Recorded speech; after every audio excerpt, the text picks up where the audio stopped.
الحمدللہ والصلاۃ والسلام علی رسول اللہ وبعد۔ اگرچہ آج ہمارا جو ہے وہ رسالہ وصایا السلف للشباب یعنی سلف صالحین رحمہ اللہ کا جو نوجوانوں کو جو نصیحت ہے، اسپیشلی ٹارگیٹڈ نصیحت، وہ کیا ہے؟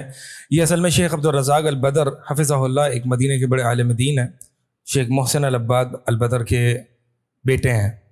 ان کا ایک چھوٹا سا رسالہ میری نظر سے گزرا، تو میں نے کہا کہ یہ پڑھ لیتا ہوں۔ تو جب میں نے پڑھا تو میں نے کہا یہ پڑھا بھی دیتے ہیں، آپ بھی پڑھ لیں۔ تو اس کو انشاءاللہ ایک یا دو ہفتوں میں جو ہے وہ بہت چھوٹا سا ہے، لیکن چونکہ اب آپ نے سوال کیا کہ بھائی اصل میں لوگ عموماً جو ہے نا پریشان ہوتے ہیں کہ مسلمانوں کے حالات دیکھ کے، تو میں نے کہا تھوڑی سی اس پہ بات کر لی جائے۔ مسلمانوں کی جو آج حالات ہیں اور جو ویڈیوز ہمیں پہنچ رہی ہیں، اس سے واقعی ایک مسلمان کا جو دل ہے نا وہ تھوڑا سا ایک تنگ ہوتا ہے، اور ایک ڈپریشن فیل ہوتی ہے کہ یہ کیا ہو رہا ہے آج دنیا میں مسلمانوں کے ساتھ۔ اور بہت سے کچھ تو ایسے میرے پاس نعوذ باللہ اس طرح کے سوال آنے لگے کہ اللہ تعالیٰ کہاں ہے، اللہ تعالیٰ کیوں ان لوگوں کی مدد نہیں کر رہا، اللہ کی مدد کہاں ہے؟ ٹھیک ہے، اس طرح کے مایوسی اور یہ ساری چیزیں دیکھنے کو اور سننے کو ملتی ہیں۔ خباب بن ارد رضی اللہ تعالیٰ عنہ سے مروی ہے کہ اللہ کے نبی علیہ الصلوۃ والسلام مکہ کے دور میں مکہ کے سائے میں ایک اپنی چادر کا تکیہ لگا کے ان پر ریکلائن ہو کے بیٹھے ہوئے تھے مکہ کعبے کے شیڈ میں۔ خباب بن ارد آتے ہیں کہ یا رسول اللہ، آپ دیکھ رہے ہیں مشرکین کا جو ہمارے اوپر ایک ظلم ہے، پریشانی ہے، ہمیں بہت تنگ کر رہے ہیں، فزیکلی جو ہے وہ مطلب میں مار رہے ہیں، اور بہت پریشانیاں بڑھ گئی تھیں۔ تو اللہ کے نبی علیہ الصلوۃ والسلام کے پاس آ کے کہتے ہیں کہ یا رسول اللہ اللہ تستنصر لنا، کہ آپ اللہ تعالیٰ سے ہمارے لیے دعا نہیں کرتے، آپ اللہ تعالیٰ سے ہمارے لیے مدد طلب نہیں کرتے۔ تو نبی علیہ الصلوۃ والسلام نے کیا کہا؟ وہ اس وقت حالت مجبوری میں تھے نا، وہ کچھ کر نہیں سکتے تھے۔ مکن پیریڈ آپ لوگوں کو پتہ ہوگا کہ اس میں جہاد نہیں تھا، ٹھیک ہے، اور مسلمان کمزور تھے، کچھ کر نہیں سکتے تھے۔ کفار مکہ حضرت بلال رضی اللہ تعالیٰ عنہ، عمار بن یاسر، جو مسلمان ہوتے تھے ان پر کس طرح سے ظلم کیا کرتے تھے۔ تو اللہ کے نبی علیہ الصلوۃ والسلام نے فرمایا کہ تم سے جو پہلے لوگ تھے نا، ان کو ایک شخص کو لایا جاتا، زمین میں گڑھا کھودا جاتا، اس کو اس میں ڈالا جاتا یہاں تک کہ وہ اپنے دین کو نہ چھوڑ دے،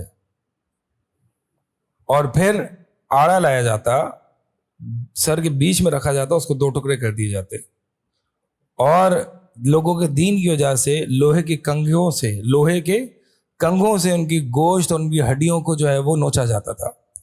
لیکن ان تمام ظلم آزمائشوں نے ان کو ان کے دین سے نہیں پھیرا۔ لیکن تم لوگ جلدی کرتے ہو، یہ نبی علیہ الصلوۃ والسلام کے الفاظ ہیں۔ ان قریب ایسا وقت آئے گا کہ ایک شخص صنعاء مقام سے حضرموت، یمن کی دو جگہ ہیں، یہاں ٹریول کرے گا، اسے اللہ کے علاوہ کسی کا خوف نہیں ہوگا، اور وہ جو اس کے ساتھ بکریاں ہوں گی اس کو ایک بھیڑیا کا خوف ہوگا، اس کے علاوہ اس کو اسلام کے دشمنوں کا، مشرکین کا، یہود کا، کفار کا کوئی خوف نہیں ہوگا، یعنی اسلام اتنا غالب آ جائے گا۔ اب دیکھیں، اب وہ ٹائم پیریڈ دیکھیں، کوئی یہ دیکھیں کہ چند لوگ اسلام لائے ہیں اور ان پر بھی جو ہے بڑے بڑے کفار مکہ ظلم کر رہے ہیں۔ اب اس موقع پر نبی علیہ الصلوۃ والسلام ان کو خوشخبری دے رہے ہیں، خوشخبری، بشارتیں ہیں، یہ بہت امپورٹنٹ ہے۔ اس طرح کے ٹائمز میں، in times of difficulty and trials, یہ بشارتیں نبی علیہ الصلوۃ والسلام کا طریقہ رہا ہے۔ ہم دیکھتے ہیں کہ ہمارا جو طریقہ ہے نا، ہم زیادہ تر نیگیٹیوٹی اور رونا دھونا، ڈپریشن، یہ سب پھیلاتے ہیں، بشارتیں نہیں دیتے۔ اللہ تعالیٰ نے قرآن میں یہ طریقہ استعمال کیا ہے۔ نبی علیہ الصلوۃ والسلام ایسے موقع پر، اب اگر کوئی شخص کہے کہ ابھی ہمارا حال یہ ہے، ہم اتنے سے لوگ ہیں اور آپ صلی اللہ علیہ وسلم اتنی بڑی بشارتیں دے رہے ہیں ہمیں، یار غزوہ احزاب کا موقع ہے، نبی علیہ الصلوۃ والسلام کے پیٹ پر بھوک کی وجہ سے پتھر بندھا ہوا ہے، صحابہ کے پیٹ پر پتھر بندھے ہوئے ہیں، اور آپ صلی اللہ علیہ وسلم اور صحابہ خندق کھودنے میں مصروف ہیں۔ آپ صلی اللہ علیہ وسلم اور صحابہ کا لشکر تھا 1000 کا، ایک روایت کے مطابق، اور کفار کا لشکر تھا 10,000 کا، اتنا بڑا۔ اور اس پہ جب خندق کھود رہے تھے، اس کے درمیان ایک چٹان آئی، اور صحابہ سے وہ چٹان جو ہے وہ ہٹ نہیں رہی تھی خندق کھودنے کے لیے۔ تو صحابہ آئے نبی علیہ الصلوۃ والسلام کے پاس اور آپ صلی اللہ علیہ وسلم سے کہا کہ یا رسول اللہ ایک چٹان آ گئی ہے اور وہ ہم سے ہٹ نہیں رہی ہے، ٹوٹ نہیں رہی ہے. تو نبی علیہ الصلوۃ والسلام نے فرمایا میں آتا ہوں. آپ صلی اللہ علیہ وسلم نے چٹان کو زور سے مارا اور چٹان جو ہے وہ ٹوٹ گئی. اور ایک اللہ کے نبی علیہ الصلوۃ والسلام نے فرمایا کہ میں نے ایک ضرب ماری تو مجھے جو ہے وہ کسرا اور اس کے مقامات اور اس کے محلات اور یہ سب کچھ دکھائی دینے لگا. صحابہ نے کہا یا رسول اللہ آپ ہمارے لیے دعا کر دیجئے کہ اللہ تعالیٰ ہمیں فتح نصیب فرمائے اور ان کافروں کو قتل کر دے، ان کو برباد کر دے. اللہ کے نبی علیہ الصلوۃ والسلام نے دعا کی. پھر اللہ کے نبی علیہ الصلوۃ والسلام نے فرمایا میں نے دوسرا مارا تو مجھے قیصر کے مقامات اور محلات اور سرزمین دکھائی دی گئی. اور پھر تیسرے اس پہ حبشہ دکھائی دیا گیا، لیکن حبشہ کو نہ چھیڑنا جب تک کہ وہ، یعنی حبشہ کو ان کے اپنے حال میں چھوڑ دینا. یہ حدیث ہے. بتانا اس حدیث سے کیا چاہ رہا ہوں؟ اس حدیث سے بتانا ہی چاہ رہا ہوں کہ اگر مادی طریقے سے دنیاوی نقطۂ نگاہ سے دیکھیں، دنیاوی پوائنٹ آف ویو سے دیکھیں تو ہار شکست یقینی ہے. مسلمانوں کے پاس اتنی فوج بھی نہیں ہے اور سامنے ساری کافر قوتیں، یہود، کفار، مشرکین سب جمع ہیں. ڈیفیٹ یقینی ہے اگر صرف دنیا کے پوائنٹ آف ویو سے دیکھا جائے. یعنی اب ہم غلبہ نہیں پا سکتے، ہم کمزور ہیں. نبی علیہ الصلوۃ والسلام قیصر، کسریٰ، پرشینز اینڈ رومنز کی فتوحات کی خوشخبریاں دے رہے ہیں. سوچ سکتے ہیں آپ؟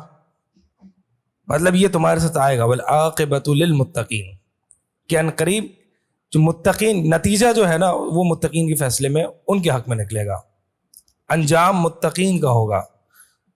اللہ تعالیٰ نے اگر یہ کچھ مسلمانوں کے لیے آزمائش رکھی ہے، یہ بات سمجھ لینا کہ یہ مسلمانوں کو تمکین کہتے ہیں، غلبہ، زمین پر غلبہ. زمین پر غلبہ اللہ تعالیٰ کا جو طریقہ ہے غلبہ دینے کا وہ یہ ہے کہ پہلے آزمائش میں مبتلا کیا جاتا ہے. پوری تاریخ اٹھا کے دیکھ لیں. جو لوگ اس طرح کی باتیں کرتے ہیں نا وہ اور جذبات میں آ کے اور بہت زیادہ ڈپریشن میں چلے جاتے ہیں، وہ اللہ تعالیٰ کی معرفت سے غافل ہوتے ہیں.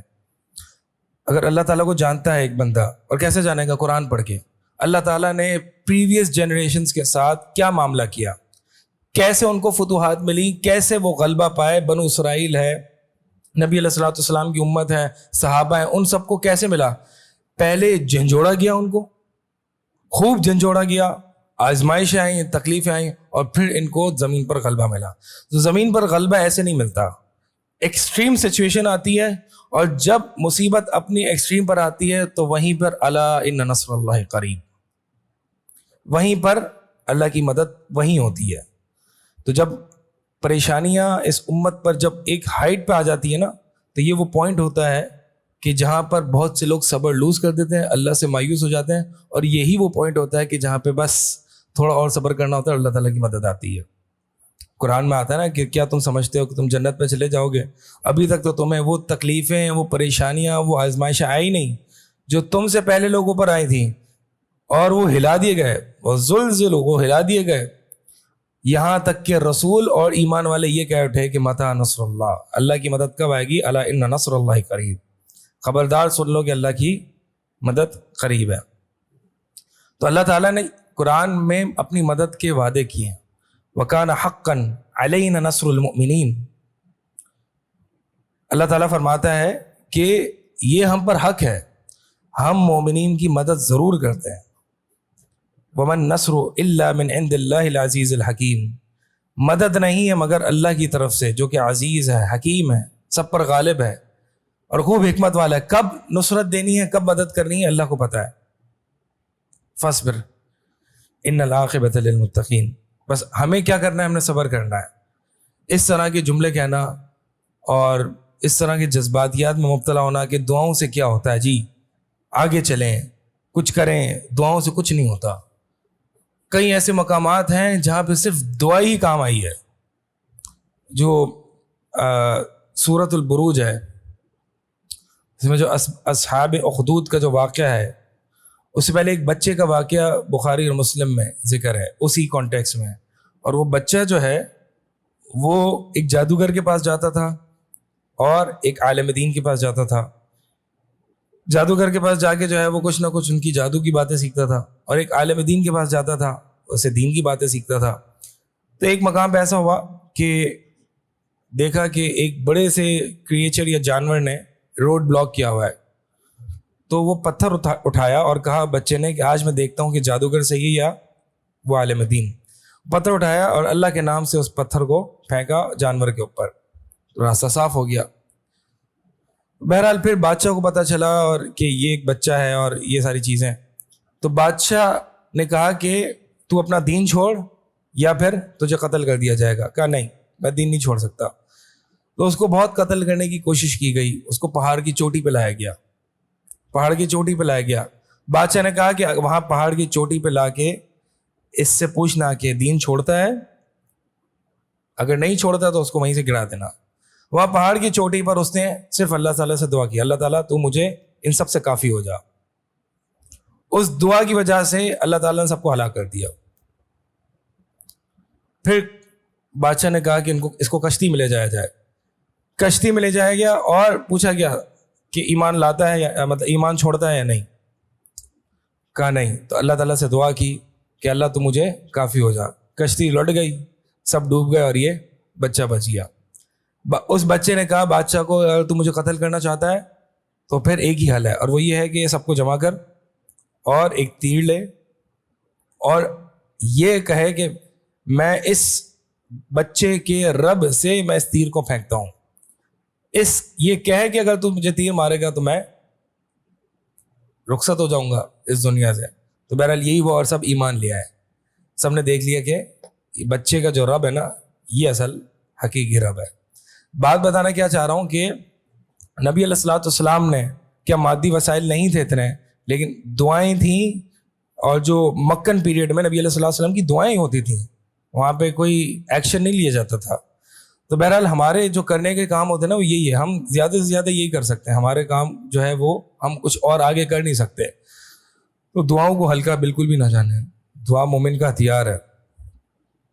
اللہ تعالیٰ قرآن میں فرماتا ہے کہ ان ینصرکم اللہ فلا غالب لکم, اگر اللہ تعالیٰ تمہاری مدد کرے نا تو تم پر کوئی غالب آنے والا نہیں ہے.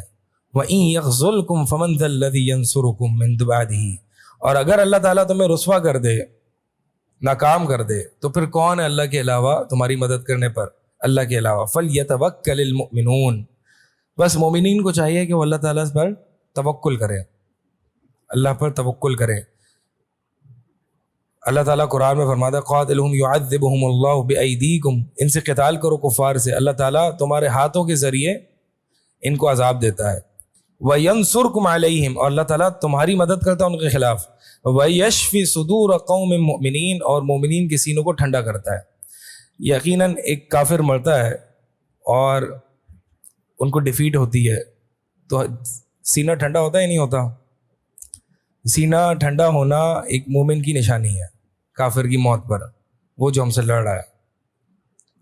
وَيُذْهِبْ غَيْظَ قُلُوبِهِمْ, اور یہ مومنین کے اللہ تعالیٰ میں جو سینے میں جو غصہ ہوتا ہے کافروں کے خلاف, اللہ تعالیٰ اس کے ذریعے ان کو لے جاتا ہے. یعنی جب لڑائی کرتے ہیں مومنین اور کافروں کو شکست ہوتی ہے تو اس سے مومنین کے سینے بھی ٹھنڈے ہوتے ہیں اور ان کے دل کا جو غصہ ہوتا ہے وہ بھی چلا جاتا ہے. تو اس کا مطلب یہ ہے کہ ہم نے ایکشن بھی لینا ہے اور اللہ تعالیٰ کی مدد بھی اسی صورت میں آئے گی. تو اصل جو ویسے ایک حدیث آتی ہے اس میں کہ نبی علیہ الصلوۃ والسلام نے فرمایا کہ ان قریب لشکر 3 حصوں میں بٹے گا, 3 لشکر ہوں گے.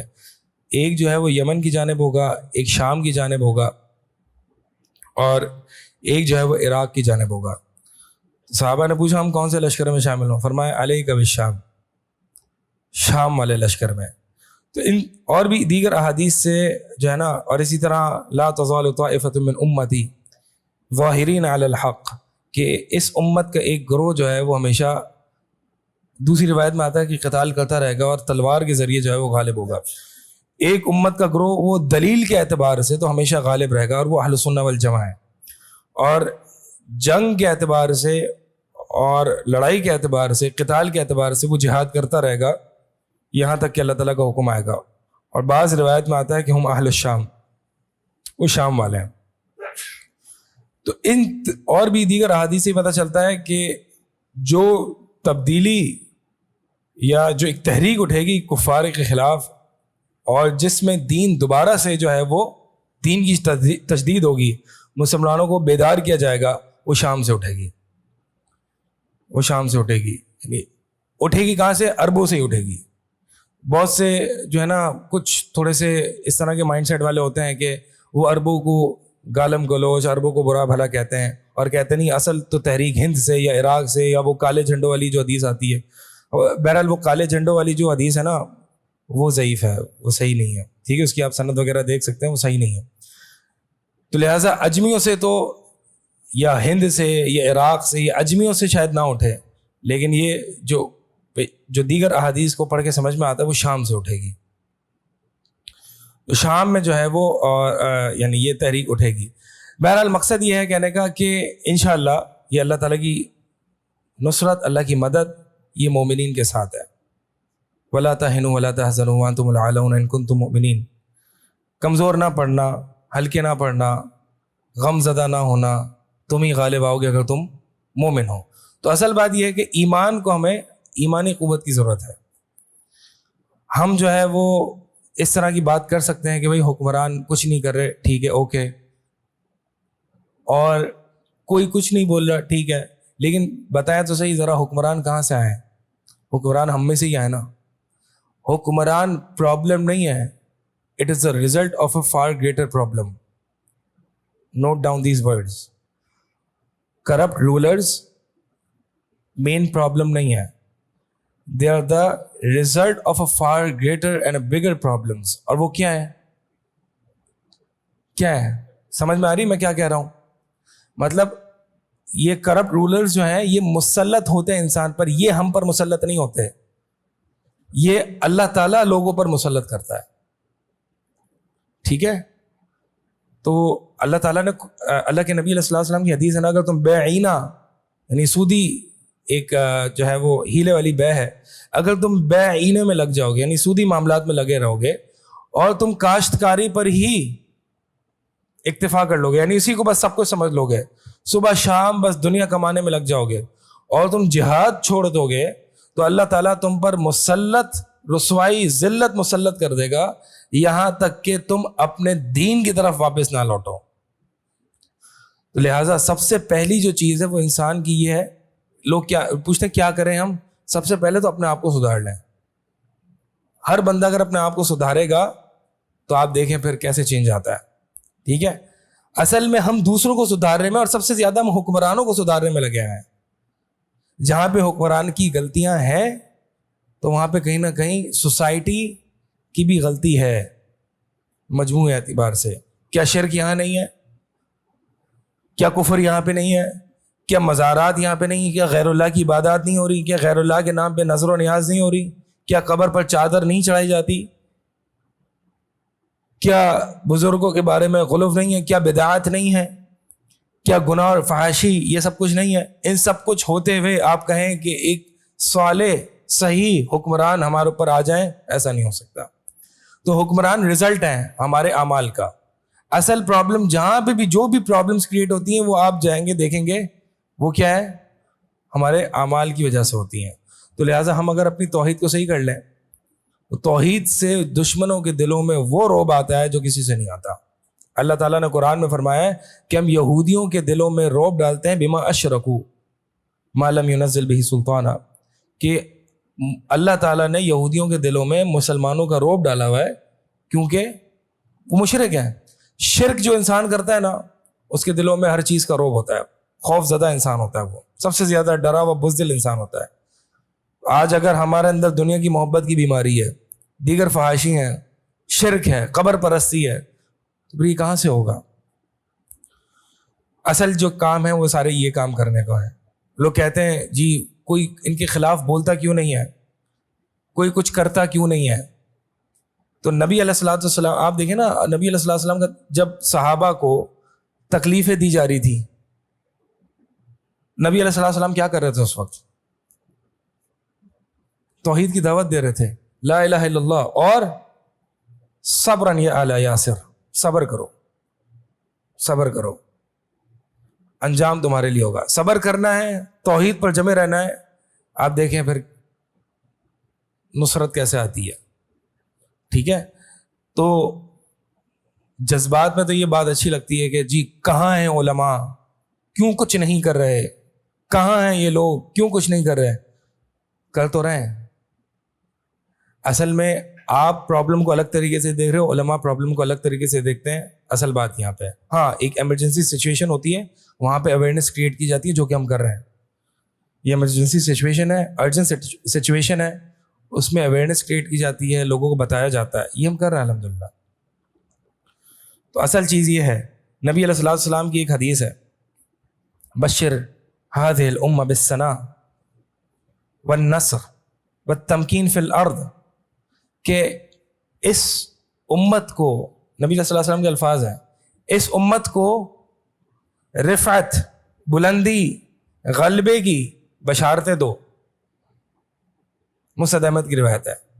اس امت کو غلبے کی اور آسانی کی, نصرت کی, اللہ تعالیٰ کی مدد کی بشارتیں دو.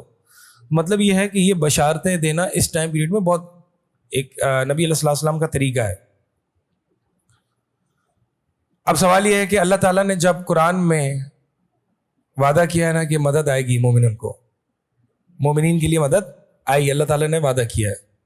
اب سوال یہ ہے کہ مدد کیوں نہیں آ رہی؟ ایک جواب تو ہم نے دے دیا, شاید کہ غلطی ہمارے اندر ہے, ہم کچھ کر کے بھی کچھ سمجھ نہیں رہے کہ ہم نے کرنا کیا ہے. ہم ریلیز نکال لیں گے, نکالنی چاہیے, اویئرنیس کریٹ کریں. ہم حکمرانوں کو تنبیہ کریں گے, کرنی چاہیے. حکمرانوں کو ان کی رسپانسبلٹیز یاد دلائیں گے, کرنی چاہیے, کر رہے ہیں. لیکن سب سے پہلے ہم نے اپنے آپ کو ہلانا ہے اور اپنے آپ کو درست کرنا ہے. یہ کوئی بھی نہیں کر رہا. اس پورے سسٹم میں, اس پورے معاملات میں کتنے لوگوں نے اپنا حال دیکھا ہے کہ میں کیا کر رہا ہوں؟ اصل چیز یہ ہے, اپنا حال کیا, اپنا حال جب تک درست نہیں ہوگا اللہ تعالیٰ امت کے حال کو درست نہیں کرے گا. تو پہلی بات تو یہ. دوسری بات یہ ہے کہ اللہ کی مدد وہی صرف نہیں ہوتی جو آپ کے ذہن میں ہے. آپ کے ذہن میں کیا ہے کہ مدد تو وہ ہوتی ہے کہ کافر برباد ہو جائے, نیست و نابود ہو جائے اور مسلمانوں کو غلبہ آ جائے. ہمارے ذہن میں مدد یہی ہوتی ہے نا. کیا صرف مدد یہی ہے اللہ کی؟ اگر ہم سابقہ امتوں میں انبیاء اور اللہ تعالیٰ نے مومنین کی جو مدد کی ہے وہ مختلف صورتیں ہیں اس کی. کیا انبیاء کو سابقہ ادوار میں قتل نہیں کیا گیا؟ کیا اللہ کی مدد نہیں تھی ان کے پاس؟ تھی, اس کی صورت حال ڈفرینٹ تھی. ٹھیک ہے, تو اصل بات یہ ہے کہ ہم اللہ کی نصرت کا ایک محدود سا ریسٹرکٹڈ ڈیفینیشن اپنے مائنڈ میں رکھتے ہیں اور پھر یہ سوال اٹھا دیتے ہیں کہ جی مدد کیوں نہیں آ رہی. سمجھ آ رہی ہے بات؟ تو اللہ تعالیٰ نے سورۃ المؤمن میں, سورہ غافر میں مختلف مدد کی صورتحال اللہ تعالیٰ نے ڈسکس کی ہیں, بتائی ہیں کہ مدد یہ بھی ہوتی ہے, یہ بھی مدد ہوتی ہے, یہ بھی مدد ہوتی ہے. تمہیں نہیں پتا, مجھے بتائیں.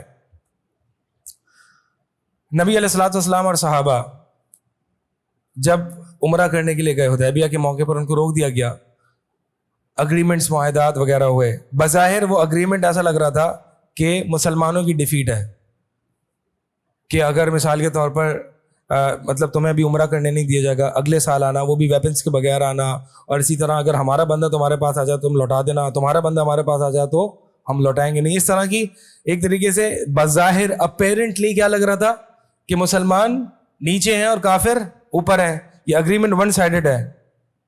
اس لیے بعض صحابہ بھی پریشان ہو گئے کہ السنا علی الحق, یا رسول اللہ ہم حق پر نہیں, ہم اس طرح کا معاہدہ کیوں کریں. واپسی راستے میں تھے, نبی علیہ الصلوۃ والسلام نے فرمایا اے عمر بن خطاب, میں اللہ کا رسول ہوں, میں اللہ کا رسول ہوں, اپنی مرضی سے کوئی بات نہیں کرتا, یہ اللہ کی مدد ہے.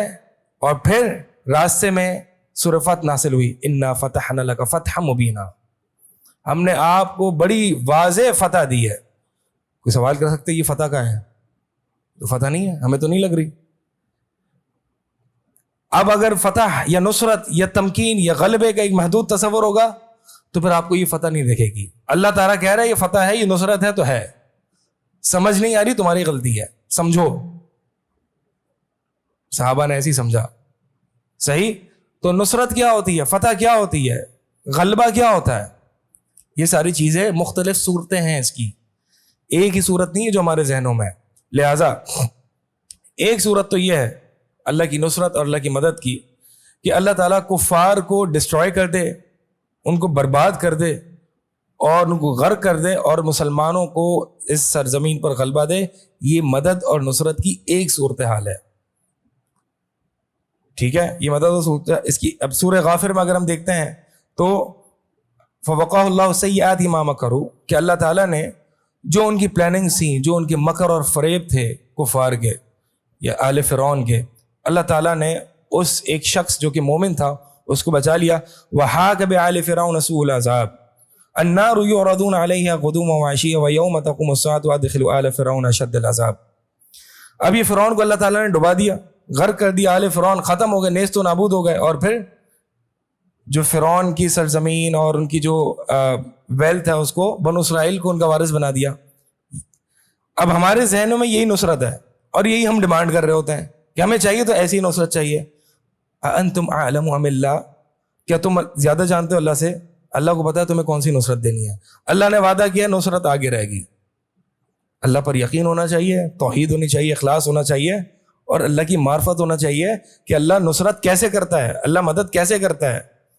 یہ بالکل اللہ سے جب اس طرح کی باتیں کی جاتی ہیں کہ نصرت نہیں آ رہی یا ہماری والی نصرت نہیں آ رہی، تو یہ اللہ تعالیٰ کی معرفت نہیں ہوتی. اللہ تعالیٰ کو پہچانے کہ اللہ تعالیٰ پریویس جنریشنز کے ساتھ کیسے ڈیل کرتا ہے.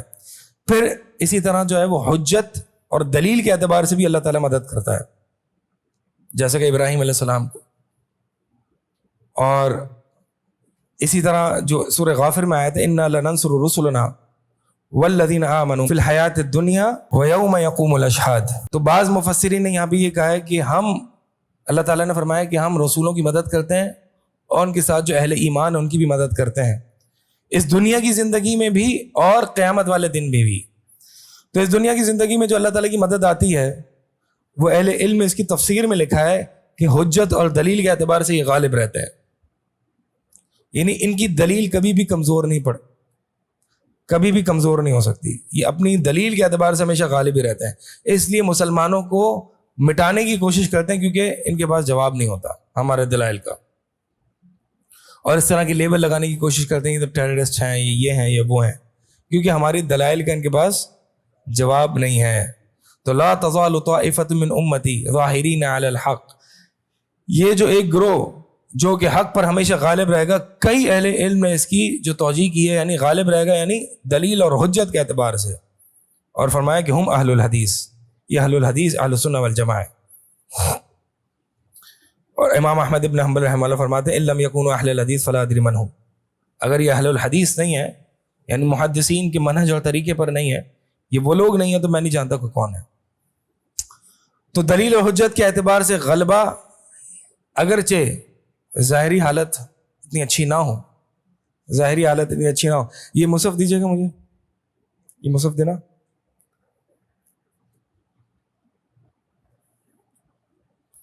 اللہ تعالیٰ نے سورہ غافر میں شروع میں فرمایا ہے کہ فلا یغررک تقلبہم فی البلاد.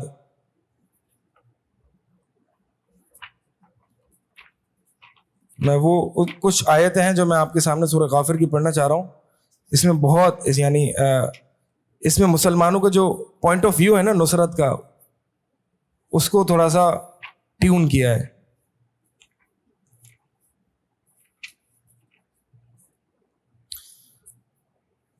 فرمایا ما یجادل فی آیات اللہ الا الذین کفروا فلا یغررک تقلبہم فی البلاد، کہ یہ جو کفار ہیں یہ اللہ کی آیات میں مجادلے نہیں کرتے، یعنی بحث مباحثہ، ڈیبیٹس، آرگیومنٹ نہیں کرتے، مگر وہ لوگ جو کافر ہیں، یعنی کافر ہی وہ ہیں کہ جو اللہ تعالیٰ کی آیات میں ڈیبیٹس کرتے ہیں اور خواہ مخواہ جو ہے فضول کے بحث مباحثے کرتے ہیں. لہٰذا فلا یغررک، یعنی ان کے پاس کوئی دلیل نہیں ہے. مومنین حجت کے اعتبار سے، دلیل کے اعتبار سے غالب ہوتے ہیں. فلا یغررک تقلبہم فی البلاد، تو ان کا چلنا پھرنا شہروں میں آپ کو ڈسیو نہ کرے. ہم دیکھتے ہیں جی یہود کے پاس تو بڑی طاقتیں ہیں، یہود تو بڑی ٹیکنالوجی میں ہیں، اور یہ ہے اور وہ ہے. آج ان کا آپ رہنے کا طریقہ دیکھیں، اسلام تو وہاں ہے اور مسلمان یہاں ہیں، ایتھکس تو وہاں ہے، اخلاق تو وہاں ہے، ٹیکنالوجی تو وہاں ہے، کرپشن یہاں ہے، بد اخلاقی یہاں ہے، ساری مصیبتیں یہاں ہیں. فلا یغررک تقلبہم فی البلاد. ٹھیک ہے، اللہ تعالیٰ نے فرمایا کہ ان کا چلنا پھرنا، یعنی اس کا مطلب یہ ہے کہ نبی علیہ الصلوۃ والسلام کے زمانے میں جو کفار ریاستیں تھیں ان کے پاس مال، دولت، ٹیکنالوجی، یہ ساری چیزیں تھیں، تبھی تو اللہ تعالیٰ نے فرمایا نا ان کا یہ سب کچھ ہے، یہ دنیا ہے ان کے پاس. یہ دنیا کہ لگژریز یا ٹیکنالوجی آپ کو دھوکے میں نہ ڈالے. کیا مطلب دھوکے میں ڈال رہے؟ یعنی اس کا مطلب یہ ہے کہ آپ ان کا یہ سب دیکھ کے یہ سمجھنے نہ لگنا کہ وہ حق پر ہے. فلا تعجبک اموالہم ولا اولادہم. اللہ تعالیٰ نے قرآن میں فرمایا ہے کہ ان کے مال اور دولت اے نبی علیہ الصلوۃ والسلام اور اے صحابہ آپ کو بھلے نہ لگیں, مرعوبیت میں نہ ڈالیں. آج ہم جو ہے وہ اگرچہ ہم ان کو دشمن بھی مانتے ہیں, لیکن ہم ان کو پتہ نہیں کوئی بہت بڑی توپ چیز سمجھتے ہیں کہ بہت وہ تو کوئی ہائی لیول کے ہیں, اس کے لیے ہمیں پتہ نہیں کیا کرنا پڑے گا, بہت کچھ کرنا پڑے گا یہ اور وہ. اس کے لیے ایمانی قوت چاہیے, توحید چاہیے. تو لہٰذا اللہ تعالیٰ نے فرمایا کہ یہ ان کا آپ کو جو ہے نا یہ ڈرپوک لوگ ہیں, یہ الا ان حزب اللہ هم المفلحون و ان حزب اللہ الا ان حزب اللہ الا ان حزب الشیطان هم الخاسرون. شیطان کا جو گروہ ہے یہ ہے شیطان کا گروہ. شیطان کا گروہ ہمیشہ خسارے میں ہے, ہمیشہ نقصان اٹھانے والا ہے. پھر آگے اللہ تعالیٰ نے جو ہے وہ یعنی ایک صورتحال یہ بھی بتائی ہے کہ مسلمان شاید غالب نہ ہیں کفار پر, اور کفار بھی جو ہے وہ نیست و نابود نہ ہو, لیکن کفار جو پلاننگ کر رہے ہیں مسلمانوں کے خلاف اللہ تعالیٰ ان کی پلاننگ کو فیل کر دے. جیسے کہ جنگ احزاب میں مسلمانوں کے خلاف تمام کافر آئے تھے, کیا نیت تھی, کیا مقصد تھا کہ سب کو جو ہے ان کی جڑوں سے اکھاڑ دیا جائے, مسلمان ایک بھی باقی نہ رہے, مسلمانوں کا نام و نشان اس دنیا سے ہٹا دیا جائے. اس نیت سے آئے تھے, ایک مسلمان بھی نہیں مار سکے وہ. تو اللہ تعالیٰ نے ان کے پلان کو فیل کر دیا, ان کی تدبیروں کو ان کے اوپر لوٹا دیا. تو ایک طریقہ یہ ہے. اور اس میں جو ہے وہ سورہ غافر میں اس کا کہاں میں ثبوت ملتا ہے؟ سورہ غافر میں ذکر ہے وقال رجل مؤمن من آل فرعون یکتم ایمانہ. اس میں اصل میں اس کا جو نام ہے بعض مفسرین فرماتے ہیں سورۃ المؤمن, یہ اس سے ہے کہ ایک یعنی آل فرعون کا ایک شخص تھا, رجل تھا, وقال رجل مؤمن من آل فرعون ایمانہ. آل فرعون یعنی فرعون کی فیملی میں سے ایک شخص تھا جو کہ مومن تھا, ٹھیک ہے, اور اس نے اپنا ایمان کو چھپایا ہوا تھا. لیکن اس نے جب ضرورت پڑی تو فرعون جیسے ظالم بادشاہ کے سامنے اس کلمہ حق کو بلند کیا اور موسیٰ علیہ السلام کی دعوت کو وہاں پہ ڈیلیور کیا اور تبلیغ کی. تو اس ایک شخص, اب فرعون نے اس کو قتل کرنا چاہا, طرح طرح کی اس ایک بندے کے خلاف پوری فرعون کی فیملی نے اور آل فرعون نے پلاننگ کی. اللہ تعالیٰ نے کیا فرمایا؟ فوقاہ اللہ سیئات ما مکروا. اللہ تعالیٰ نے اس ایک آدمی کو اس پوری فرعون کی پلاننگ سے, ان کی مکر اور فریب سے بچا لیا. یعنی ان کے پلانز فیل ہو گئے. یہود کے جو بھی پلانز ہو سکتے ہیں, کیا یہود کے پلانز ہیں؟ بہت سارے پلانز ہو سکتے ہیں. اسلام کو مٹانا, یریدون لیطفئوا نور اللہ بافواہہم, یہ سمجھتے ہیں کہ ہم اپنی پھونکوں سے اسلام کو مٹا دیں گے. یعنی اللہ تعالیٰ نے ان کے میزائلز, ان کی ویپنری, ان سب کو اللہ تعالیٰ نے کیا کہا؟ ان کی پھونکیں ہیں. یہ میزائل سے گھبرانا نہیں, یہ ان کی پھونکیں ہیں, اور یہ سمجھتے ہیں ان پھونکوں سے اسلام کو مٹا دیں گے. واللہ متم نورہ ولو کرہ الکافرون. اللہ تعالیٰ اپنے اس نور کو مکمل کر کے رہے گا, چاہیے کافر کتنے ناپسند کیوں کریں گے. اللہ تعالیٰ وہ رسول کو بھیجتا ہے تاکہ دین کو غالب کرے. اللہ تعالیٰ یہ دین غالب ہونے آیا ہے, اگرچہ مشرک کتنا ہی ناپسند کیوں نہ کرے, ٹھیک ہے. تو کفار کا پلان فیل ہو جانا یہ بھی اللہ تعالیٰ کی نصرت ہے. اب یہود کا پلان کیا ہے؟ یہود کا پلان بچوں کو قتل کرنا نہیں ہے, ٹھیک ہے. یہ جو میزائلز راکٹس فائر کیے جاتے ہیں, مقصد مارنا نہیں ہوتا, اس کے پیچھے کوئی بڑا مقصد ہوتا ہے نا. اسلام کو مٹانا, اسلام سے دشمنی, اور اس سرزمین سے مسلمانوں کا خاتمہ کر دینا, مسجد اقصی پر قبضہ کر لینا. اصل بات یہ ہے کہ کیا یہود ابھی کامیاب ہوئے اپنے اس مقصد میں؟ نہیں ہوئے. تو اگر یہ اپنے اتنے تعلقات نبھانا, اتنی کوششیں کرنا, اصل میں یہود جو ہے نا دنیا کی زندگی کے سب سے زیادہ حریص قوم ہے, اس لیے دنیا لا محالہ وہ دنیا میں چیمپئن ہوں گے. ان کے پاس ہے ہی دنیا. قرآن میں اللہ تعالیٰ نے فرمایا ہے مشرک اور یہود سب سے زیادہ حریص قوم جو ہے نا یہ دنیا کے بارے میں یہ ہے. تو لہٰذا اس میں کوئی شک نہیں ہے دنیا دن رات محنت کرتے ہیں, لیکن سب سے بڑی ڈیفیٹ اور ناکامی ان کی یہ ہے کہ دن رات محنت کرنے کے بعد, تعلقات قائم کرنے کے بعد, اتنے میزائلز اور راکٹ فائر کرنے کے بعد وہ اپنے پلانز میں فیل ہو جائیں, حتیٰ کہ ایک پتھر اور ایک شجر آ کے کہے اپنے پیچھے جو یہودی چھپا ہوا مسلمان سے کہے ان کو قتل کر دو. یہ ان کا انجام ہوگا. ذلت اور رسوائی, ضربت علیہم الذلۃ اینما ثقفوا. تو جہاں کہیں بھی جاتے ہیں ان کے لیے, جہاں کہیں بھی پہنچے ان کے لیے ذلت ہے, رسوائی ہے. تو تیسری صورت کیا ہے نصر کی, کہ وہ اپنے پلانز میں فیل ہو جائے. تو مسلمانوں کی مدد کیوں نہیں آ رہی اگر سوال ہوتا ہے تو جواب یہ ہے کافروں کی کون سی مدد آئی ہے ابھی. کافر اپنے پلانز میں کامیاب کہاں ہے؟ کافر کا اپنے پلان میں کامیاب نہ ہونا, ان کے پلانز ان کے اوپر لوٹا دیے جانا, یہ مسلمانوں کی کامیابی ہے. سمجھ آ رہی ہے بات؟ کیا ہتھیار ڈال دیے, یعنی ایک وہاں پر جو فلسطینی ہیں لڑ رہے ہیں ابھی بھی ہتھیار نہ ہونے کے باوجود, یہ تو ان کی رسوائی ہے. اور اللہ تعالیٰ نے اس چیز کو بھی مدد کاؤنٹ کیا ہے اور شمار کیا ہے, جیسے کہ نبی علیہ السلام اور ابو بکر رضی اللہ تعالیٰ عنہ جب مکہ سے مدینہ مائیگریٹ کیا تو غار ثور میں انہوں نے ایک پناہ لی نا, اس کا اللہ تعالیٰ نے قرآن میں ذکر کیا ہے, الا تنصروہ فقد نصرہ اللہ. اگر تم نبی کی مدد نہیں کرتے نا اللہ تعالیٰ خود مدد کرے گا. اور وہ مدد کیا دی, اذ اخرجہ الذین کفروا ثانی اثنین اذ ہما فی الغار اذ یقول لصاحبہ لا تحزن ان اللہ معنا. اللہ تعالیٰ نے مدد کی, کیسے کی اپنے نبی کی, کہ جب کفار نے ان کو نکال دیا, اور یہ دو تھے کہ ان میں سے ایک اپنے ساتھی سے کہہ رہا تھا, یعنی نبی علیہ السلام ابو بکر سے کہہ رہے تھے, ابو بکر نے کہا یا رسول اللہ یہ کفار ہمارے سامنے ہیں. ایک پلاننگ سے آئے تھے نا کفار, ایک پلاننگ لے کے آئے تھے کہ ہم نبی علیہ السلام کو یہیں پہ ان کا کام ختم کر دیں گے, کہ نہ وہ مدینہ جائیں اور وہاں ان کی ریاست قائم ہو. تو کفار تھے, وہاں پہنچ بھی گئے تھے غار ثور کی طرف, حتیٰ کہ ابو بکر رضی اللہ تعالیٰ نے کہا کہ یا رسول اللہ یہ سامنے ہی ہیں, اگر یہ اپنے نیچے دیکھیں گے تو ہمارے قدموں کو پا لیں گے, ہمیں دیکھ لیں گے. اللہ کے نبی علیہ السلام نے فرمایا اے ابو بکر لا تحزن ان اللہ معنا. اے ابو بکر تجھے کیا لگتا ہے جب ان دو کے ساتھ تیسرا اللہ ہو, غم نہ کرنا, بے شک اللہ تعالیٰ ہمارے ساتھ ہے. فانزل اللہ سکینتہ علیہ, تو اللہ تعالیٰ نے اپنے نبی اور ابو بکر پر سکینت, سکون نازل کیا.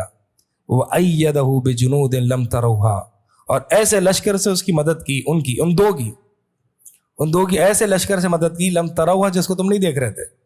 وَجَعَلَ كَلِمَةَ الَّذِينَ كَفَرُوا السُّفْلَى, اور کفار کے کلمے کو اللہ تعالیٰ نے کمزور کر دیا, نیچا کر دیا. وَكَلِمَةُ اللَّهِ هِيَ الْعُلْيَا, اللہ تعالیٰ نے یعنی اللہ تعالیٰ کا کلمہ تو ہمیشہ سے بلند ہے. واللہ عزیز حکیم, اللہ تعالیٰ خوب غالب, خوب رحم کرنے والا ہے. یہ نصرت نہیں تھی. کیا نصرت تھی؟ کفار کا پلان فیل ہو گیا. حالانکہ اللہ کے نبی علیہ السلام, ابو بکر رضی اللہ تعالیٰ عنہ, ان کے پاس کوئی اسلحہ, کوئی کچھ چیز نہیں تھی, نہ انہوں نے کسی ایک کافر کو مارا. کفار اپنے پلان میں فیل ہو گئے. اتنی محنت سے, اتنی کوشش سے, اتنا خرچہ کر کے وہ آئے, ڈھونڈا, ٹائم لگا, کاسٹ لگی, لیکن اپنے غصے کو واپس لے کے لوٹے. ٹھیک ہے, یہ فیلئر ہے کفار کی, یہ ڈیفیٹ ہے. اللہ تعالیٰ نے اس کو ڈیفیٹ قرار دیا ہے. ٹھیک ہے. اور اسی طرح ایک نصرت کی صورت حال یہ بھی ہے جو کہ سورہ غافر میں اللہ تعالیٰ نے ذکر کیا ہے کہ آپ کی زندگی میں وہ آپ کو نہ ملے, آپ جانے کے بعد مل جائے. یعنی کفار نے آپ کو قتل کیا, شہید کر دیا, آپ کے بعد اللہ تعالیٰ نے وہ قوم کھڑی کی کہ جو ان کفار سے بدلہ لیا, انتقام لیا. ٹھیک ہے. نبی علیہ السلام, اللہ تعالیٰ قرآن میں فرمایا کہ نبی علیہ السلام جو ہیں وہ یعنی کچھ وعدے جو ہیں وہ ہم نے آپ کو آپ کی زندگی میں دکھا دیے, اور کچھ وعدے ہم آپ کو آپ کی زندگی کے بعد پورے ہوں گے. اور اسی طرح ایک نصرت کی صورت حال یہ بھی ہے کہ قیامت والے دن مسلمانوں کو مدد اور نصرت ملے گی. اِنَّا لَنَنْصُرُ رُسُلَنَا وَالَّذِينَ آمَنُوا فِي الْحَيَاةِ الدُّنْيَا وَيَوْمَ يَقُومُ الْأَشْهَادُ, بے شک ہم البتہ مدد کرتے ہیں اپنے رسولوں کی, وَالَّذِينَ آمَنُوا, اور وہ لوگ جو ایمان لاتے ہیں, فی الحیات دنیا، اس دنیا کی زندگی میں، وَيَوْمَ يَقُومُ الْأَشْهَادُ، اور جس دن یعنی گواہ قائم ہوں گے.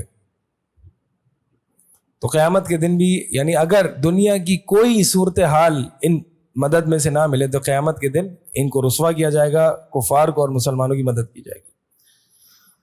لہٰذا اللہ تعالیٰ کی مدد سے غافل نہ ہو، اللہ تعالیٰ کی سنت سے، اللہ تعالیٰ کے طریقے سے انسان کو غافل نہیں ہونا چاہیے، بلکہ صبر کرنا چاہیے. اور والعاقبۃ للمتقین، انجام متقین کا ہوگا، یہ یاد رکھنا. ایک کبھی ان کے ہاتھ میں ہوگی، کبھی ڈول ہمارے ہاتھ میں ہوگی. انجام جو ہوگا اتنا جلدی فیصلہ نہ کریں، انجام متقین کے لیے ہوگا. ہمیں اس پہلے صبر کرنا ہے، توحید پر قائم رہنا ہے. سبحانک اللہم و بحمدک، اشہد ان لا الہ الا انت، استغفرک و اتوب الیک.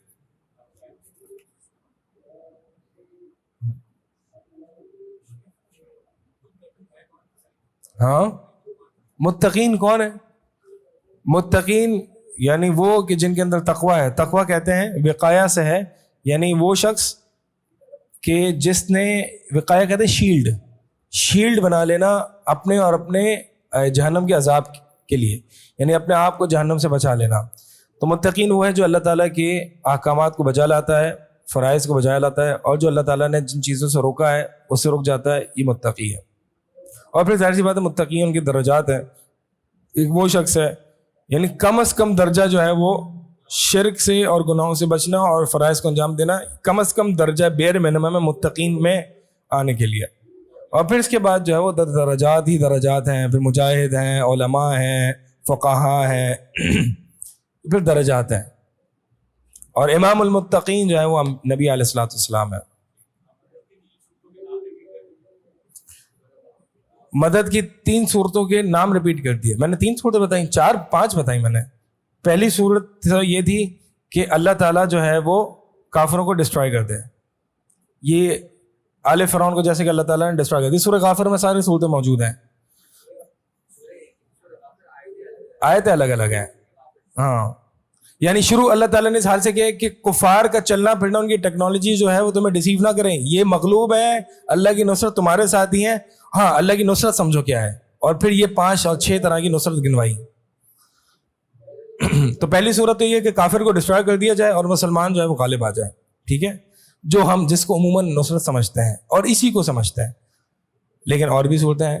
دوسری صورت یہ ہے کہ قیامت والے دن مسلمانوں کی مدد ہو. ٹھیک ہے، آخرت میں، اور کفار جو ہے وہ جہنم میں، رسوائی ان کے لیے. تیسری صورت یہ ہے کہ کفار کی پلاننگز جو ہیں وہ فیل ہو جائیں. اتنی ساری پلاننگز کر کے آئے تھے اور پلاننگز انہی پر پلٹا دی جائیں اور اپنے مقاصد میں فیل ہو جائیں، اور مسلمانوں کو آنچ بھی نہ آئے. چوتھی کیا تھی؟ آپ کی زندگی میں نہ ملے، آپ کے بعد جو ہے وہ آپ کو مل جائے. ٹھیک ہے، آپ کے بعد اللہ تعالیٰ ایسی قوم کھڑی کر دے کہ جو ہے ان کو نصرت مل جائے. اور 5 تھے. ہاں نہیں، وہ تو نصرت دلیل کی بنیاد پر جو ہے وہ نصرت مل جائے.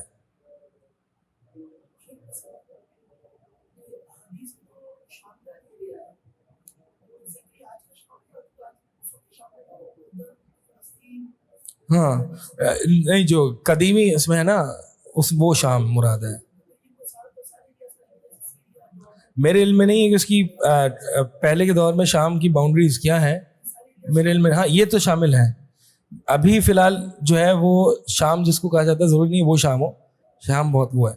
شام مبارک زمین ہے، وہاں پہ نزول عیسیٰ علیہ السلام ہوگا. وہیں دجال باب لد کے ہاں شام میں ہی قتل ہوگا. بنیں گے قیامت کے قریب. ہاں نہیں، ابھی نہیں.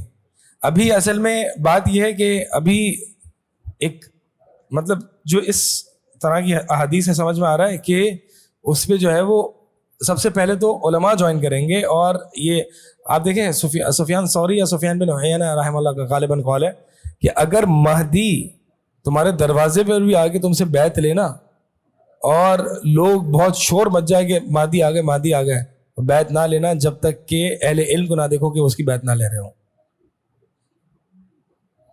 یہ سفیان ثوری رحمہ اللہ یا سفیان بن عیینہ کا قول ہے. مطلب یہ ہے کہ آپ کو پتہ ہے یہ جو خیال میں شاید 1979 میں تھا مکہ میں جو مہدی کی 79 تھی.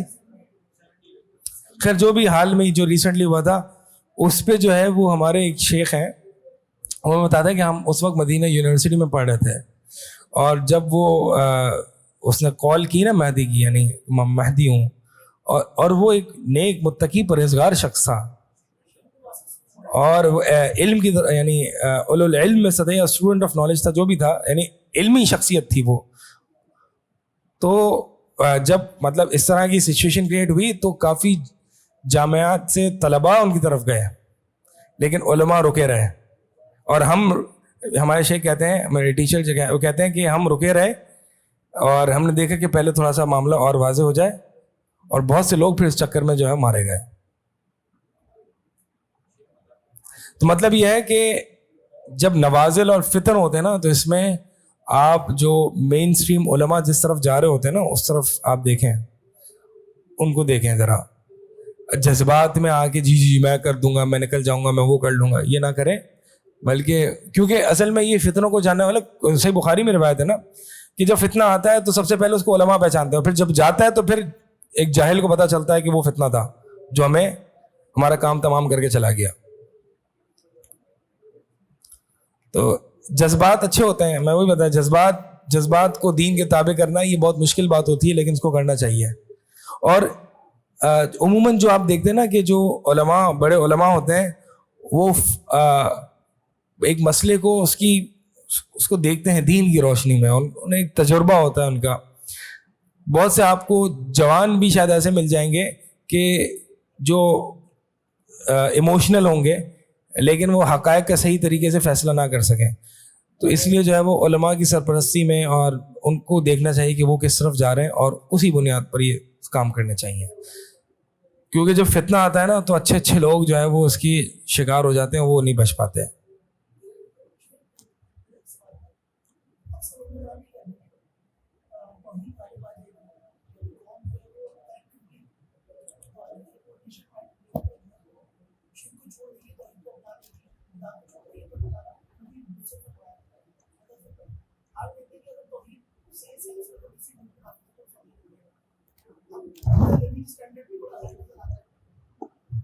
وہ لیونگ اسٹینڈرڈ بھی کافی ہائی نظر آتا ہے ان کے دیکھ کر.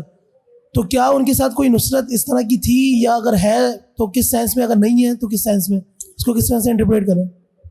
سوال کیا تھا دوبارہ شروع سے؟ میرا سوال یہ ہے کہ آج اگر دیکھا جائے تو کوئی کسی ملک کے اندر اگر صحیح طریقے سے توحید نافذ ہے تو وہ سعودی عربیہ ہے, ٹھیک ہے. اب مطلب ابھی کا تو نہیں بتا رہا, لیکن اگر 8-10 سال پہلے تک کا دیکھیں توحید ابھی بھی ہے. ہاں ابھی بھی ہے, شرک تو نہیں ہے وہاں پہ, تو وہ الگ بات ہے, دیگر برائیاں, لیکن توحید تو ہے نا. تو علماء کرام یہ کہتے ہیں کہ پھر توحید نافذ ہوگی تو اللہ تعالیٰ کی نصرت بھی آئے گی. اب دیکھا جائے ان کو, اگر بظاہر دیکھا جائے ان کا لیونگ اسٹینڈرڈ, ان کی جی ڈی پی, ان کی اکانومی, تو وہ بڑے خوشحال نظر آتے ہیں. تو کیا یہ ریزن توحید ہے ان کے پیچھے, جو توحید انہوں نے اپنا, جو ان کو خوشحالی اور یہ آئل اور یہ سب کچھ نصیب ہوا, یہ توحید کی بنیاد پر. پہلے مجھے ہمارے آپ کو پتہ نہیں, شاید آپ کو بتایا نہیں بتایا, کہ پہلے لوگ ذکر کرتے ہیں کہ جب پاکستانی وہاں پہ حج پہ جاتے تھے تو پاکستانی وہاں عربوں کو زکوٰۃ دیتے تھے. یہ ابھی حال کی مطلب پاکستانی وہاں جا کے عربی وہاں پہ جو ہے وہ بھیک مانگ رہے ہوتے تھے. ہاں, تو یہ جب آئل اور یہ آئل انڈسٹری ریولوشن آیا وہاں پہ, یہ ایک توحید کی برکت ہے, یہ توحید کی ہی برکت ہے. اور اب بہرحال اب وہ جو ہو رہا ہے وہاں پہ ہو رہا ہے, لیکن بہرحال دیگر ممالک سے عقیدے کے اعتبار سے پھر بھی بہت بہتر ہے. دیگر ممالک سے عقیدے کے اعتبار سے پھر بھی بہت بہتر ہے. اور عموماً ہمیں یہ یاد رکھنا چاہیے کہ ہم جو جنرلائز کر دیتے ہیں نا ہر ایک چیز کے, عربوں کو رگڑنا شروع کر دیتے ہیں. یعنی چونکہ سعودی حاکم یہ کر رہا ہے, اس لیے سارے عرب عیاش, سارے عرب یہ, سارے عرب وہ, سارے عرب فاسد خراب, یہ نہیں کرنا چاہیے. مادی کون ہوں گے؟ عربی ہوں گے. شام کون ہے؟ اہل شام عربی ہیں. تحریک وہاں سے اٹھے گی, عربیوں سے. اگرچہ عرب قرب قیامت کم ہوں گے, لیکن ہوگا وہیں سے ہی, اٹھے گا وہاں سے. تو مہدی کون ہوں گے؟ عیسیٰ علیہ السلام کون؟ مطلب یہ عرب, قرآن عربی میں ہے, انبیاء نبی علیہ السلام کی زبان عربی میں, یہ عرب عرب عرب عرب کی جو ہے نا وہ اس میں برائیاں کرنے میں پھر اس طرف برائیاں جاتی ہیں. ٹھیک ہے, تو عرب قوم کو اللہ تعالیٰ نے چنا ہے, حجاز سرزمین حجاز کو اللہ تعالیٰ نے چنا ہے اپنے دین کو آگے منتقل کرنے کے لیے. اللہ تعالیٰ نے قرآن میں جن سے عرب کی فضیلت ذکر کی ہے, وَإِنَّهُ لَذِكْرٌ لَكَ وَلِقَوْمِكَ, کہ یہ قرآن اے نبی علیہ السلام آپ کے لیے بلندی ذکر تعریف کا باعث ہے اور آپ کی قوم کے لیے بھی. کیوں؟ کیونکہ آپ کی قوم عربی ہے اور ان پر جو ہے وہ عرب سے ہی دین آگے منتقل ہوگا. اور آج بھی آپ اگر دیکھیں سب سے زیادہ جو اہل سنہ والجماعہ اور سب سے زیادہ عقیدے کی جو اور ایمانیات کی جو وہ اس میں لوگوں میں کوشش ہوتی ہے وہ عرب علماء کی طرف سے ہوتی ہے. یہ جتنے جو پوری دنیا میں جو علماء جو توحید کا کام کر رہے ہیں زیادہ تر وہ ان کا کہیں نہ کہیں مدینہ یونیورسٹی یا سعودی یونیورسٹی سے تعلق ہوتا ہے. تو لہٰذا یہ اصل میں جو ہے نا وہ بس کچھ لوگوں کی جو ہے نا وہ عرب سے فضول کی دشمنی ہوتی ہے اور اس کی وجہ سے وہ اہل توحید کو رگڑنا شروع کر دیتا ہے.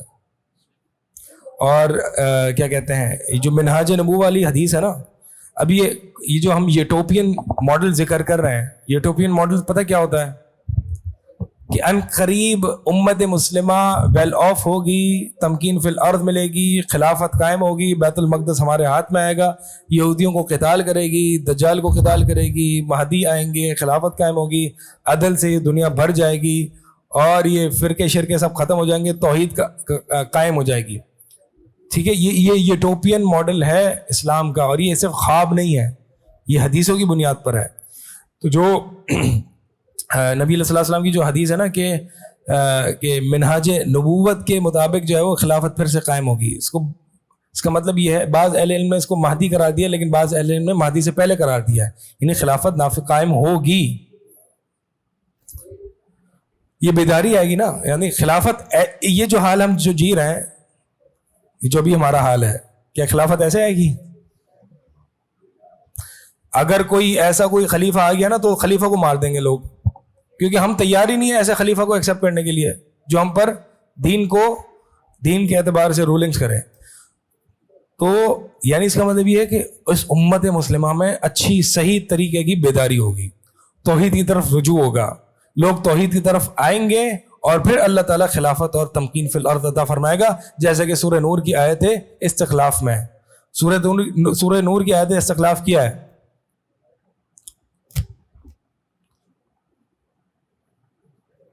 وعد اللہ الذین آمنوا منکم وعملوا الصالحات, اللہ تعالیٰ نے تم سے اے مسلمانوں وعدہ کیا ہے ان لوگوں سے کہ جو ایمان لاتے ہیں اور نیک اعمال کرتے ہیں. کیا وعدہ کیا ہے؟ لَيَسْتَخْلِفَنَّهُمْ, کہ ضرور بالضرور ان کو خلافت دے گا اللہ تعالیٰ, فی الارض, زمین میں, کما استخلف الذین من قبلہم, جیسے کہ پہلے کے لوگوں کو خلافت دی, وَلَيُمَكِّنَنَّ لَهُمْ دِينَهُمْ, اور ان کو ان کے دین کے لیے ان کے دین کو غلبہ دے گا. یعنی پہلے تو خلافت ہوگی, پھر وہ خلافت دینی ہوگی, دینی بنیاد پر دین نافذ ہوگا, وہ دین جو اللہ تعالیٰ نے ان کے لیے پسند کر لیا ہے. وَلَيُبَدِّلَنَّهُم مِّن بَعْدِ خَوْفِهِمْ أَمْنًا, اور خوف کے بعد اللہ تعالیٰ ان کو امن دے گا. اس کا مطلب خوف ہوگا بہت. اللہ تعالیٰ اس خلافت اور دینی غلبے کی صورت میں اللہ تعالیٰ ان کے خوف کو امن میں بدل دے گا. وہ کیا کر رہے ہوں گے؟ یعبدوننی لا یشرکون بی شیئا, حال ان کا یہ ہوگا کہ وہ صرف میری عبادت کرتے ہوں گے, کسی اور کے میرے ساتھ کسی اور کو شریک نہ کرتے ہوں گے. یہ تو موحد ہوں گے سارے. اللہ تعالیٰ نے یہ توحید کی شرط ذکر کی ہے, موحد ہوں گے. تو خلافت جو ہے نا اس حال میں قائم نہیں ہوگی کہ قبر پرست بھی ہیں بہت, اور دین کی طرف ایک غالب, میں یہ نہیں کہہ رہا کہ سب وہ آ جائیں گے, لیکن خلافت یعنی ایک دین کی طرف ایک بیداری ہوگی, غفلت سے لوگ اٹھیں گے. اور یہی ہم کر رہے ہیں کہ بھائی اٹھو اور فلسطین جائیں گے انشاءاللہ, لیکن آپ پہلے وہ بھی تو کرو, اپنے حال بھی تو درست کرو, توحید درست کرو, ایمان درست کرو. یہ حالت بیداری ہوگی. جب یہ ہوگا تو پھر غلبہ آئے گا. شیخ تو اللہ تعالیٰ نے کیا فرمایا کہ یہاں پہ عمل صالح توحید کی بنیاد پر اللہ تعالیٰ خلافت عطا فرمائے گا.